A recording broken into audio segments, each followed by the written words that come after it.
The diplomatic chamber fell into an eerie silence after the Chaxeri ambassador's declaration. Alina felt every eye in the room upon her, the weight of 17 alien civilizations' judgment pressing down on her shoulders. Her diplomatic training hadn't prepared her for this. Humanity's first official galactic reception, transforming into a war council in the span of minutes. "Ambassador Quarren," she said, fighting to keep her voice steady, "there must be a misunderstanding. Our settlement on Nexus 9 was established after thorough surveys showed no signs of prior claims or habitation." The Chaxeri scales rippled in what Alina's cultural briefing had identified as contemptuous amusement. "Your ignorance does not excuse trespass, Commander. The markers of our claim are embedded in the planet's mantle, as is standard practice. Your primitive scanning technology simply failed to detect them." Admiral Trang, the military attaché to Alina's diplomatic mission, stepped forward. "Our colony consists of 3,000 civilians, scientists, agriculturalists, families with children. If we have inadvertently violated territorial boundaries, we are prepared to discuss compensation or even relocation." The luminescent Axiom delegate, who had been silent until now, floated forward. Its translucent appendages pulsed with soft blue light as it addressed the room. "Perhaps there is room for negotiation. The Chaxeri claim to Nexus 9 is centuries old and has never been developed." Silence. Quarren slammed his ceremonial staff against the floor. "The Concord recognizes our right to protect our territory by any means necessary. The humans have one planetary cycle to evacuate completely or face immediate military response." His multiple eyes fixed on Alina with predatory intensity. "And know this, the evacuation will be only the beginning of your education about galactic order." The human delegation huddled together as the chamber erupted in multiple alien languages. Lieutenant Santos, their xenolinguist, whispered urgently in Alina's ear. "Commander, I'm picking up side conversations. Something's very wrong here." The Mithran delegate just said, "They've done it deliberately. Provoke the humans without knowing what they're unleashing." Alina glanced around the room, noticing for the first time the way several species were maintaining careful distance from both the Chaxeri and the humans. The Vrissi representatives, insectoid beings known for their tactical brilliance, were making rapid gestures that their translators weren't converting. "They're afraid," Admiral Trang murmured. "Not just of the Chaxeri. Of us?" Alina asked incredulously.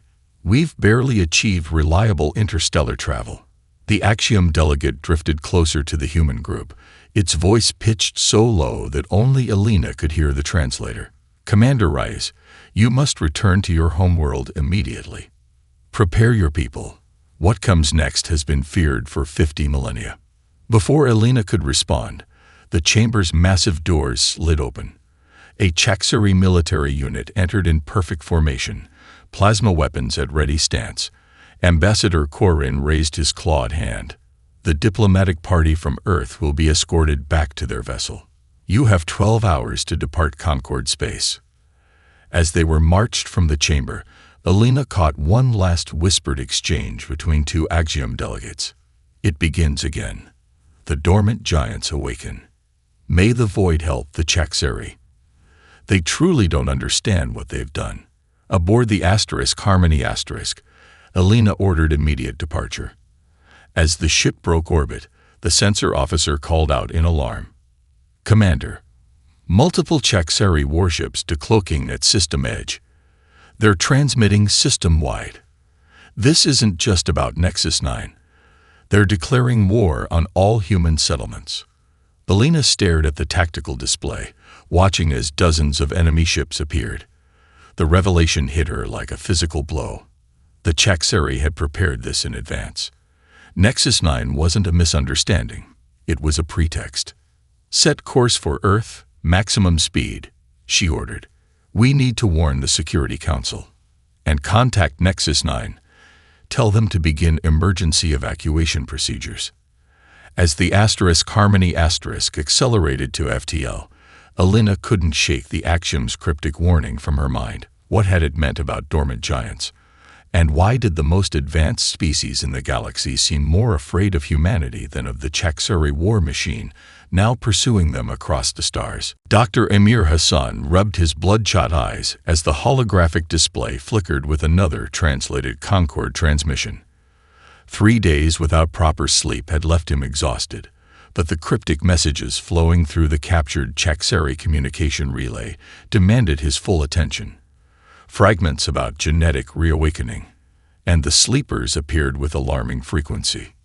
"You need to see this," he called to Admiral Chen, who had been coordinating Earth's hastily assembled defense plans from the adjacent war room. "I've isolated communications between Chak'Sari High Command and their forward fleet. They're not just concerned about Nexus 9. They're accelerating their timeline because of something they're calling the Lazarus Protocol." Admiral Chen studied the projection, her weathered face grave in the blue light. "Any idea what that means?" "Not specifically, but look at these biometric readings they're collecting." Hassan expanded a section showing human physiological data. "They've been monitoring our colonists on frontier worlds, looking for anomalies, and apparently they're finding them." He pulled up classified reports from military outposts near the Orc cloud. Incidents previously dismissed as exaggerations or equipment malfunctions. A mining accident where 3 workers survived vacuum exposure for nearly 7 minutes before rescue. A research station where personnel developed identical solutions to complex problems simultaneously, despite being in separate modules with no communication. "These incidents have increased 400% in the last decade," Hassan said. "As if something is waking up in us." The emergency council chamber doors slid open as Elena Reyes entered, still wearing the formal diplomatic uniform from her aborted mission. Dark circles under her eyes matched Hassan's, but her posture remained military straight. "Commander," Chen acknowledged, "your insights on the Chak'Sari would be valuable. Our intelligence on them is limited at best." Elena joined them at the display table. They're methodical, hierarchical, and absolutely convinced of their superiority. But there was something else happening in that council chamber, something that doesn't make sense. She hesitated. The other species were more afraid of what we might do than what the Chak'Sari would do to us. Hassan nodded slowly. "That aligns with what I'm finding in these transmissions. Look at this." He brought up a star chart showing Chak'Sari fleet movements over the past century. They've conquered 3 systems, but they've also been establishing observation posts along our border. Not defensive positions, observation posts. They've been watching us, Elena realized. But why? We were barely reaching Mars when they set up those posts. "I think they've been waiting for something to happen," Hassan said quietly. "Something they fear."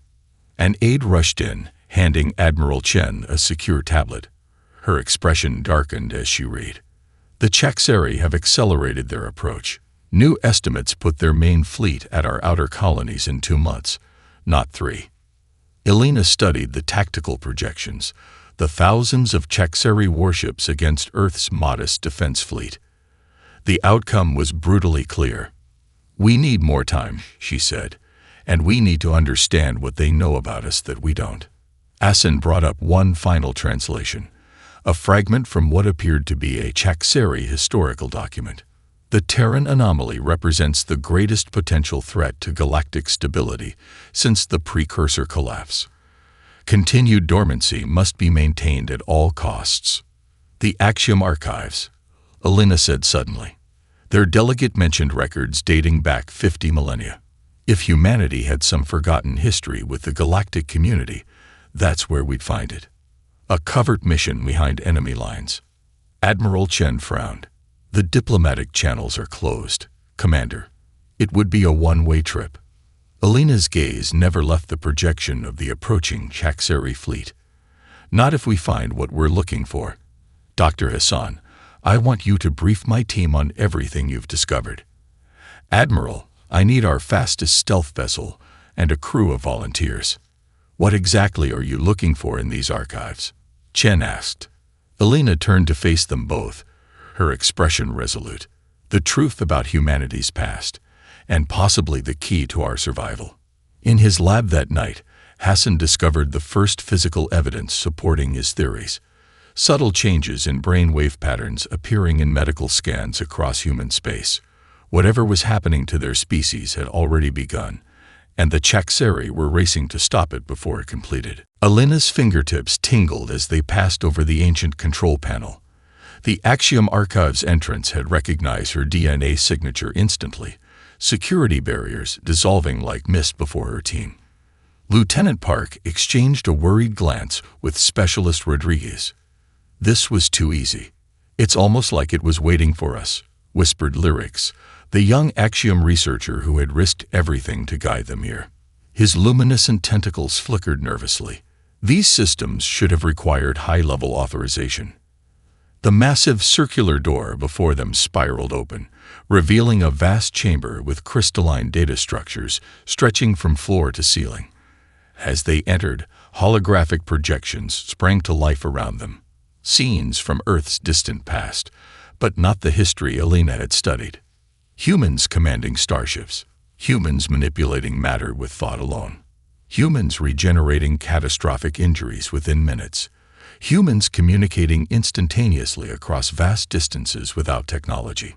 "That can't be us," Rodriguez breathed, watching a holographic woman raise her hand and effortlessly lift a massive stone monolith. "That's impossible." Lyrics moved to a central console, his appendages dancing over the controls. "These records date back 50,000 years, before your recorded civilization began." He paused, light pulsing through his translucent body. "There's something you need to see." A new projection appeared, a massive chamber filled with thousands of humans. At the center stood a woman who resembled Alina so closely it sent chills down her spine. "Fellow Guardians," the ancient woman began, her voice perfectly preserved across millennia. "Today we make the hardest choice any species has faced. Our victory over the precursors has left us the most powerful force in the galaxy. We were created as weapons, but we have become something more. Something with the potential for greater creation or destruction than our makers ever imagined." The historical figure paused, her gaze seeming to meet Alina's across time. "And yet, we have seen where such power leads. The precursors' fall began when they believed themselves gods. We stand at the same precipice. Our abilities grow with each generation. Our children are born with capabilities we struggle to comprehend. There is no species that can check our advancement, no balance to our power." Murmurs rippled through the ancient assembly as the woman continued. "Therefore, we have one path remaining that honors what we fought for: voluntary regression. The Axiom have developed a method to suppress our advanced genetic expressions without destroying them. Our memories of this age will fade. We will return to Earth and begin anew, as the simple biological beings we would have been without precursor intervention." Lieutenant Park's voice shook. "They chose to forget, to become less. They chose peace," Alina whispered, understanding washing over her. "They sacrificed advancement to avoid becoming tyrants." The projection showed the implementation. Billions of humans voluntarily undergoing the procedure, returning to Earth and dismantling their advanced civilization. The final scenes showed the last human ships departing, leaving monitoring stations under Axiom care. "The Chakseri found one of these stations a century ago," Lyrics explained. "They've been searching for ways to reverse engineer human abilities ever since. When they discovered your colony on Nexus 9, they realized your species was beginning to expand again. They fear what will happen if the suppression fully breaks down." Alina stared at the final image. The ancient woman who looked so much like her, watching Earth recede from her view screen. "So the abilities the Chakseri want, they're inside us. Dormant?" "Not just dormant," Lyrics replied. "Evolving. The suppression was never meant to be permanent. Your ancestors knew humanity would eventually need to reclaim its full potential. The system was designed to gradually break down over millennia, allowing for ethical development alongside power." A shadow detached itself from the wall behind them, then another. The air shimmered as Chakseri special forces deactivated their camouflage fields. The humans have seen enough. Their commander hissed, weapon trained on Alina. Restrain them. Commander Vorketh will want these specimens intact for the awakening experiments. Alina locked eyes with her team, a silent message passing between them. Whatever came next, they now understood what the Chakseri truly wanted, and what humanity had once been capable of becoming. The laboratory's sterile walls seemed to pulse with each wave of pain that washed through Alina's body. Commander Vorketh observed from behind a transparent barrier, his multiple eyes unblinking as the sensors recorded her vitals. Remarkable resilience, he noted to his chief scientist. Her cellular recovery rate has doubled since yesterday. The genetic expressions are accelerating precisely as the ancient texts predicted. Alina bit back another scream as the neural stimulator sent targeted pulses through her nervous system. Every session was designed to trigger specific responses, to awaken what had been deliberately suppressed millennia ago. Between treatments, she was kept conscious but restrained, forced to watch recordings of her teammates undergoing similar procedures in adjacent chambers. Your species is a contradiction, Vorketh told her during a brief respite, his tone almost conversational. Created with such potential, yet you chose mediocrity. The precursors engineered the perfect adaptive organism, and you buried those gifts under the weight of moral hesitation. Alina's voice was raw from screaming, but she forced the words out. We chose a different path. We saw where unchecked power leads. And now that choice is being undone. The Chakseri commander leaned closer. Your colony on Nexus 9 was no accident. The planet's unique radiation signature has been accelerating the breakdown of genetic suppression in your kind for decades. We've been waiting, watching the process unfold. This war is merely the final catalyst. When he left, Alina discovered something alarming. She could still hear his thoughts, echoing faintly even after he'd gone beyond any possible auditory range. More disturbing still, she could sense the other humans aboard the Chakseri vessel, their minds becoming increasingly distinct presences at the edges of her consciousness. Light years away, Dr. Hassan stared in disbelief at the medical data flooding in from across human space. Reports of spontaneous healing, enhanced cognitive function, and inexplicable perceptive abilities were increasing exponentially. In his own research facility, technicians who had never shown psychic sensitivity were suddenly reporting shared dreams and thoughts. It's happening everywhere, he told Admiral Chen during an emergency briefing. The Chakseri bombardment of our outer colonies isn't just military strategy. It's deliberate stress induction. They're using trauma to accelerate whatever change is occurring in our biology. He displayed brain scans from civilian populations on Earth alongside those from colonists under direct attack. The patterns were identical, differing only in progression rate. We're all changing. Those under immediate threat are simply changing faster. What are we becoming? Chen asked quietly. What we once were, Hassan replied, or perhaps something new entirely.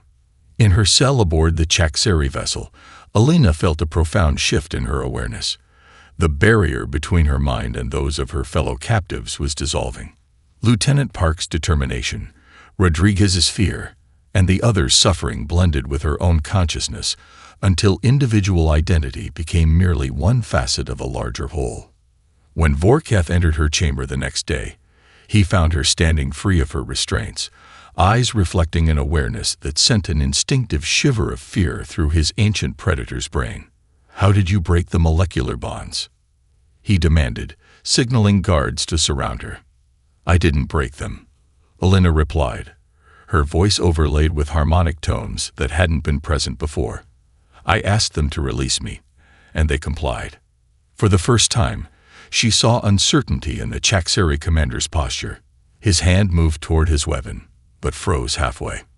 Your species has hunted mine since discovering our existence, Alina continued, taking a step forward as the guards inexplicably backed away.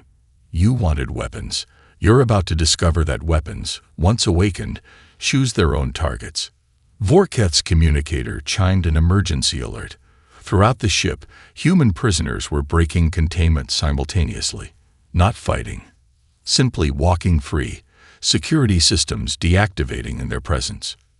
You wanted to wake us up, Alina said, now perfectly fluent in the Chakseri language she'd only heard for a few days. You've succeeded beyond your comprehension. As alarms blared through the vessel, Alina sensed something vast and unexpected. Millions of human minds across space becoming faintly aware of each other, a network of consciousness emerging that hadn't existed since before the Great Forgetting. And at the center of it all, a simple but profound realization spreading from mind to mind. We are not what they made us to be. We are what we choose to become. Sophia Chen had never held a weapon before today. The 17-year-old colonist had been preparing for her botany internship when the Chakseri dropships descended on the Martian settlement. Now she crouched behind an overturned mining hauler, watching her own hands reconfigure the industrial laser cutter with inexplicable certainty. "How are you doing that?" her friend Marcus whispered, eyes wide as she modified the tool's power distribution system. "You've never even taken engineering classes." Sophia couldn't explain the knowledge flowing through her mind. Blueprints and calculations she'd never learned but somehow understood perfectly. Around them, other colonists were displaying similar abilities. The settlement's doctor was healing plasma burns with her bare hands. The hydroponics manager had reconfigured life support systems to create atmospheric distortion fields that confused Chakseri targeting systems. "They're retreating," came a shout from the perimeter. The third Chakseri assault wave was pulling back, their formations broken and disorganized. Monitoring drones showed the alien soldiers communicating frantically with their commanders, gesturing toward the human defenders with what appeared to be alarm. On Earth, Dr. Hassan stood before the emergency United Nations session, displaying neural mapping data from across human space. "What you're seeing isn't random," he explained as the representatives murmured in disbelief. "It's a coordinated emergence of abilities that existed in our species once before." The holographic display showed brain activity patterns that defied conventional neuroscience, quantum connections forming between distant human minds, creating a vast, decentralized network. "The Martian defenders aren't just getting lucky," he continued. "They're sharing knowledge and abilities across a collective consciousness we're only beginning to understand. When one human discovers a solution, that information becomes instinctively available to others facing similar challenges." A military official interrupted. "Are you suggesting telepathy, Doctor? Because that sounds like science fiction." 3 weeks ago, I would have agreed with you," Hassan replied. "But the evidence is undeniable. Human consciousness is evolving beyond our previous understanding. The Chakseri didn't just declare war on our territory. They declared war on a species in the midst of a transformation they themselves have accelerated." Alina's stolen Chakseri vessel emerged from hyperspace at the edge of the solar system. Her small team had mastered the alien technology with impossible speed, their minds working in seamless coordination. What would have taken months of study was accomplished in days through their newly awakened abilities. "Earth Defensive Fleet is hailing us," Lieutenant Park announced. "They're understandably concerned about a Chakseri ship approaching." "Open a channel," Alina ordered, feeling the familiar presence of human minds after weeks surrounded by alien thought patterns. The connection established, and Admiral Chen's face appeared on the view screen. "Commander Reyes," Chen said, visibly relieved. "Our intelligence suggested you've been captured. Your timing is fortuitous. The main Chakseri fleet will reach our position within 2 weeks." "We've learned what they want, Admiral," Alina replied, "and why they fear us. We're bringing critical information, and more." Within hours of their return, Alina and her team were incorporated into the hastily established Emergence Protocol, a global initiative to understand and harness the accelerating changes in human biology. Training centers that had once prepared conventional soldiers were transformed into facilities where newly emerging abilities could be explored safely. "The process isn't uniform," Alina explained to the Defense Council. "Different individuals are developing different capabilities based on their natural aptitudes. Some show enhanced physical attributes, others cognitive advancements. The common factor is interconnection. We're becoming a networked species in a way we haven't been for 50 millennia.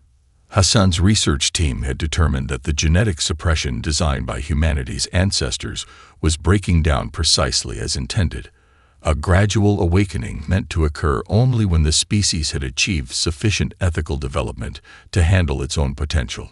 The Chakseri didn't understand what they were dealing with, Hassan told Alina privately. They saw potential weapons, not an emerging consciousness with its own evolutionary direction. And that direction isn't toward conquest or destruction. Alina nodded, watching through the observation window as volunteers practiced their developing abilities. Our ancestors knew the greatest danger of power isn't its absence, but its misapplication.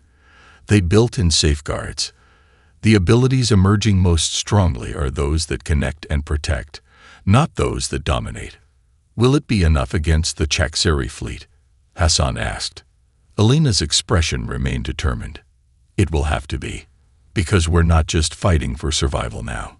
We're fighting for the right to become what we choose to be, not what someone else designed us to be. Across Earth and its colonies, humans prepared for the coming battle, their shared consciousness growing stronger by the day. They were no longer simply prey-awaiting predators. They were becoming something the galaxy had never seen before. The Concord Sanctuary Station hung suspended in the void between star systems, its location known to only the highest echelons of member species. Alina's stolen ship, now modified beyond recognition by intuitive human engineering, approached with caution. The vessel's systems had been transformed by the collective insights of her crew, incorporating solutions that even the Chakseri designers had never imagined. "We're being scanned," Lieutenant Park announced from his console. "Multiple weapon systems have locked onto us." Alina nodded calmly. "Open a channel, all frequencies. Let them see us." The view screen illuminated with the image of the Axiom Elder, his luminescent form pulsing with surprise and what might have been fear. "Commander Reyes, you have breached our most secure location. This is unexpected. We come seeking dialogue, not conflict," Alina replied. When the Elder didn't immediately respond, she added, "We know what we were, and what we're becoming." After a tense silence, the Elder signaled to someone off-screen. "You may approach Docking Bay 7. Unarmed delegates only." Hours later, Alina stood before the assembled representatives of the Galactic Concord. Her small team demonstrated abilities that had been merely theoretical possibilities weeks before. Seamless thought-sharing across species barriers, matter manipulation at the molecular level, predictive cognition that bordered on seeing through time itself. "What you fear is understandable," Alina told them, feeling the waves of anxiety emanating from many of the delegates. "You remember what humanity was capable of before our voluntary regression.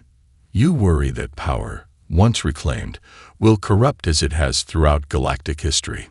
The Versi representative, an insectoid being renowned for tactical brilliance, clicked forward. "Your ancestors were wise to choose limitation. Power inevitably seeks domination." "That was true of the precursors," Alina acknowledged. "But we're not following their path, or even the path of our ancestors." She gestured, and a holographic model appeared above the chamber, a neural network representing the emerging human consciousness. What's awakening isn't just individual power, but collective awareness. Our evolution isn't toward separation and domination, but toward connection and synthesis. To demonstrate, Alina invited the Axiom Elder to experience direct mental contact, a gesture of tremendous vulnerability and trust. The ancient being hesitated, then extended a luminescent appendage. The connection formed, and the Elder's form brightened with surprise. "Impossible," he whispered. "You could have taken any information you wanted from my mind, yet you only shared your own truth." "That is the difference," Alina replied simply. "We were made as weapons, but we're choosing to be something else." On Earth, human society transformed but didn't collapse. Enhanced empathy countered the potential for tyranny that often accompanies power. Communities reorganized around new capabilities, developing ethical frameworks for abilities that would have seemed godlike months before. Dr. Hassan's global address reached billions. What makes us human isn't our limitations but our choices. As our capabilities grow, so must our compassion and restraint. We are becoming more than we were, but we must remain true to what we value. The insectoid Vrissi were the first to formally ally with humanity, impressed by tactical innovations that focused on minimizing casualties rather than maximizing destruction. 3 other species soon followed, recognizing that the emerging human consciousness represented something unprecedented in galactic history. Power tempered by ethical choice rather than external constraint. Aboard the Chaxeri command vessel, Commander Vorketh faced growing dissension. Battle simulations showed no victory scenarios against evolved humans, particularly with several Concord species now providing support. His officers argued for withdrawal, for negotiation, for any alternative to direct confrontation. Vorketh's response was to order their execution for cowardice. The humans represent everything the precursors warned against, he told his remaining loyal commanders. Unpredictable evolutionary potential, capabilities that defy natural law. If we cannot control such power, it must be eliminated. His solution was desperate but decisive. Deploy the species killer virus before human awakening completed. The bioweapon had been developed over decades, specifically targeting the unique genetic markers that made human transformation possible. Its use violated every Concord law established since the Precursor War, but Vorketh no longer concerned himself with legalities. As the Chaxeri fleet prepared for their final approach to Earth, the commander reviewed the weapon's projected effects with cold satisfaction. The virus would cascade through human DNA, shutting down the awakening process and triggering a complete collapse of their emerging abilities. Those who survived would be reduced to less than they had been before, perfect subjects for Chaxeri domination. Begin deployment sequence, he ordered. Target Earth's atmosphere first, then all colony worlds. What Vorketh couldn't know was that Elena had foreseen this decision through her enhanced cognitive abilities. As the Chaxeri ships positioned themselves for the attack, humanity prepared for a test that would determine not just their survival, but the nature of their continuing evolution. The bioweapon descended through Earth's atmosphere like black snow, elegant in its deadliness. Microscopic delivery vehicles, each carrying a precisely engineered viral payload, dispersed across continents with terrifying efficiency. Within hours, the first symptoms appeared, humans collapsing as their newly awakened abilities turned against them. Dr. Hassan watched in horror as his research team succumbed one by one, their enhanced neural patterns degrading into chaos. His own vision blurred as pain lanced through his cerebral cortex, the virus attacking the very structures that had been evolving over the past weeks. Keep the samples isolated, he gasped to his remaining assistant, a young researcher named Maya who somehow remained standing despite the spreading contagion. There's something different about the progression rate. Through sheer force of will, Hassan dragged himself to the quantum microscope. What he saw defied his expectations. The virus wasn't simply attacking their awakened genes, but reorganizing them, triggering cascading mutations that seemed random at first glance, but revealed complex patterns under deeper analysis. It's not suppression, he realized, using the lab's emergency broadcast system to transmit to whoever might still be receiving. It's transformation. The virus is a catalyst, not a weapon. Aboard humanity's orbital defense platform, Alina felt the change begin in her own body as the contagion reached the station. The pain was excruciating, but beneath it she sensed something profound. Not abilities fading, but integrating completely, moving beyond the fragmented awakening into something whole. Hold positions, she ordered her crew, many of whom were doubled over in agony. This isn't defeat, it's the final phase. Throughout human space, the same process unfolded. What the Chaxeri intended as extinction became instead a forced evolutionary leap. The virus, designed to interact with awakened human genetics, became the key that unlocked potential beyond even what the precursors had engineered millennia ago. Commander Vorketh watched with growing alarm as his sensors showed human life signs fluctuating wildly, then stabilizing at entirely new patterns. "What's happening?" he demanded of his science officer. "They should be dying or reverting." "Unknown, Commander," came the uneasy reply. "Their biology is adapting to the pathogen, incorporating it. Impossible. The virus was specifically designed to." His words died as the ship's systems suddenly failed around them. Throughout the Chakseri fleet, the same phenomenon occurred: propulsion, weapons, and life support stuttering as if influenced by an unseen force. When the Chakseri fleet began its final approach, they faced not desperate resistance, but a coordinated response from a species fully transformed. The battle moved beyond conventional space as humans demonstrated capabilities that bent natural laws, consciousness extending beyond physical limitations, quantum probability manipulation, matter reconfiguration at fundamental levels. Sophia Chen, the young colonist who had helped defend Mars, now stood in Earth's Defense Command, her mind linked to thousands of others. Together, they reached out to the Chakseri vessels, not with weapons but with influence, altering shield harmonics, redirecting energy flows, creating quantum entanglements that rendered conventional tactics meaningless. The decisive confrontation occurred aboard Vorketh's command ship. Alina led a small team in what appeared to be an impossible boarding action. They simply manifested within the vessel's secure command center, bypassing all physical barriers. "How?" Vorketh demanded, weapon raised but unable to fire as his hand refused to obey his commands.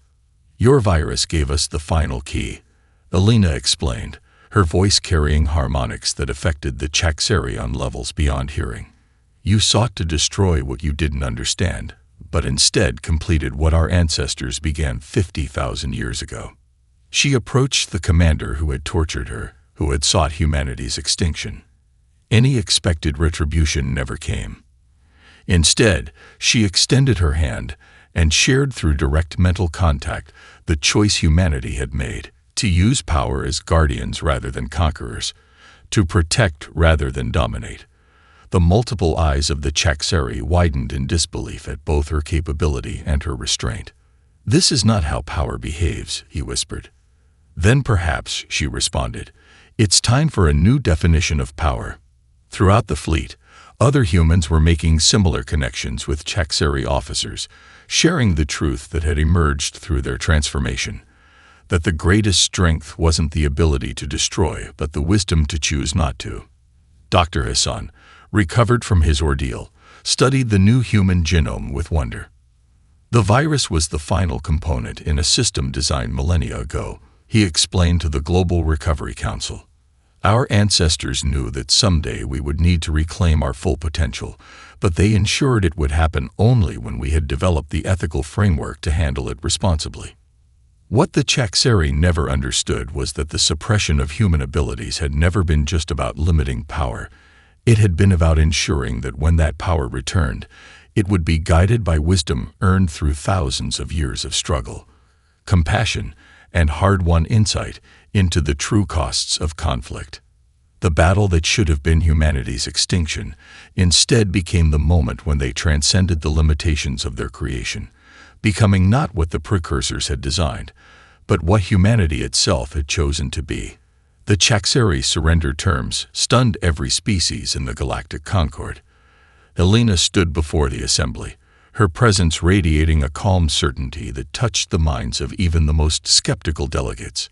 Behind her, holographic displays showed humanitarian ships departing Earth for Chakseri space, carrying medical and technological assistance rather than occupation forces. "We claim no territory beyond what we held before the conflict," she announced. "We seek no reparations. We offer instead collaboration and healing." Murmurs rippled through the chamber: confusion, disbelief, and the first tentative stirrings of hope. The Axiom Elder floated forward, his ancient form pulsing with colors that indicated deep emotion. In all recorded history, he said, no species has achieved such dominance without exercising it. You could demand anything of the Chakseri. Why choose mercy? Elena smiled.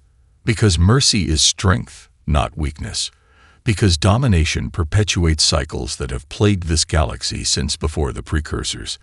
Because we remember what it means to be both powerful and powerless, and we choose a different path. Vorketh, now leading the Chakseri provisional government after the collapse of their military hierarchy, stood to address his former enemies. His once proud scales lay flat against his body in the posture of profound humility. When questioned by my kind, he said, voice carrying through the chamber, I tell them this. They showed me what we could become instead of what we have been. For millennia, the Chakseri have equated power with dominance, strength with subjugation. Humanity has revealed the fundamental flaw in that equation. Nexus 9, the contested world that had sparked the conflict, transformed under joint human Chakseri administration. Where mining operations had once been planned, research facilities now studied the unique properties that had accelerated human awakening. Scientists from a dozen species worked alongside humans who helped them safely explore their own latent potential. Dr. Hassan led the primary research team, his enhanced cognition allowing him to synthesize insights across multiple disciplines. The precursor's greatest mistake, he explained to a group of visiting dignitaries, wasn't creating weapons, but believing weapons were the apex of creation. What they couldn't conceive was that their perfect soldiers would evolve beyond conflict into connection. Elena, now addressing the Concord as humanity's first High Ambassador, demonstrated how human abilities had transformed in the months since the war's end. The powers that had once manifested as defensive capabilities now expressed primarily as healing, environmental restoration, and enhanced communication across species barriers. Archaeological expeditions to Earth uncovered the ancient decision chambers, where humanity's ancestors had chosen suppression over domination. In those same ruins lay evidence that the precursors themselves had eventually recognized their creation had evolved beyond their control into something greater. Records indicated they had attempted their own version of ethical transformation, but too late to prevent their civilization's collapse. In the memorial garden on Nexus 9, species that had been enemies months before now worked together, cultivating plants from 100 worlds. The garden's design incorporated elements from all member civilizations. Chakseri water features flowing into axiom crystalline structures, earth flowers growing alongside Frisihaik sculptures. A young Chakseri approached Elena as she watched the sunset paint the garden in gold and crimson. Unlike his elders, he had never known the old militaristic culture, having been hatched after the transformation. Were you always this way? He asked with the direct curiosity of youth, or did war change you? Elena smiled, looking at stars that no longer seemed distant in the same way they once had. The human consciousness now extended far beyond Earth, a network of minds that spanned their growing settlements while remaining fundamentally connected to their homeworld. We were made as weapons, she told him, but we always had the capacity to choose what kind of weapon to be. It turns out the deadliest species in the galaxy isn't the one that can destroy the most effectively, but the one that can choose not to. The young Chakseri considered this with the thoughtful attention of his species. Then perhaps deadliness itself needs redefinition. Perhaps it does, Elena agreed. Perhaps the most powerful force isn't the ability to end life, but the wisdom to know when to preserve it, change it, or transform it into something new. As twilight deepened, representatives from the former rival species joined them in the garden. Drawn together by the simple pleasure of watching day transform into night, a small moment of peace that would have been unimaginable months before. In that moment, Elena felt the truth that had guided humanity's transformation. The greatest victory wasn't conquering their enemies, but transforming the very nature of conflict itself. They had been declared war upon as the galaxy's deadliest species, and had responded by redefining what deadliness truly meant. Not the power to destroy, but the strength to create. Not dominance through fear, but influence through example. Not the last word in an ancient cycle, but the first chapter in a new story.